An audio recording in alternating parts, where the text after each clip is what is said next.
మనలో మన మాట. అసలు ఎందుకు మన హీరోలు దసరా పండుగను పట్టించుకోరు? నిజంగానే పట్టించుకోలేదా, లేదంటే అనుకోకుండా అలా మిస్ అయిందా? అలా అనుకోవడానికి కూడా లేదు.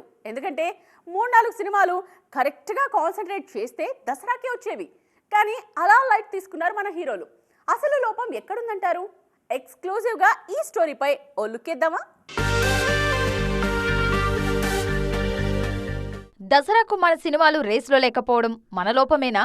ఇప్పుడు ఈ అనుమానం ఎందుకొచ్చిందబ్బా అనుకోవచ్చు. కానీ జరుగుతున్న సిచ్యువేషన్స్ చూస్తుంటే ఇదే అనిపిస్తుంది. మరి ఈసారి పండక్కి వేటాయిందే అప్పర్ హ్యాండ్. రజనీ హీరోగా నటిస్తున్న ఈ చిత్రానికి జ్ఞానవేల్ దర్శకుడు. దాంతోపాటు గోపీచంద్ విశ్వం కూడా రేసులోనే ఉంది. దసరాకు 10 రోజుల సెలవులుంటాయి.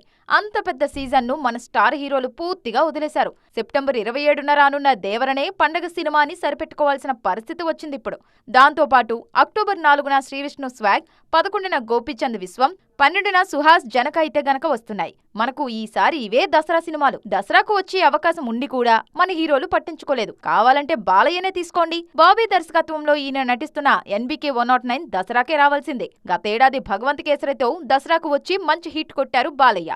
ఈసారి ఇదే చేయాలనుకున్నా కుదరలేదు. అలాగే ఓజీ కూడా పవన్ కళ్యాణ్ రాజకీయాలకు ఎటూ కాకుండా పోయింది. కాస్త కాన్సన్ట్రేట్ చేసి ఉంటే గేమ్ చేంజర్ సైతం దసరాకు వచ్చుండేది. కానీ ముందు నుంచే ఇండియన్ 2 పై ఫోకస్ పెట్టి చరణ్ సినిమాను సైడ్ ట్రాక్ పట్టించారంటూ శంకర్ పై కోపంగా ఉన్నారు ఫ్యాన్స్. ఇలా స్టార్ హీరోలు ఈసారి దసరాను లైట్ తీసుకున్నారు. చూడాలిక శ్రీ విష్ణు, సుహాస్ ఇంకా గోపీచంద్ ఈసారి పండుగను ఎలా యూజ్ చేసుకుంటారు.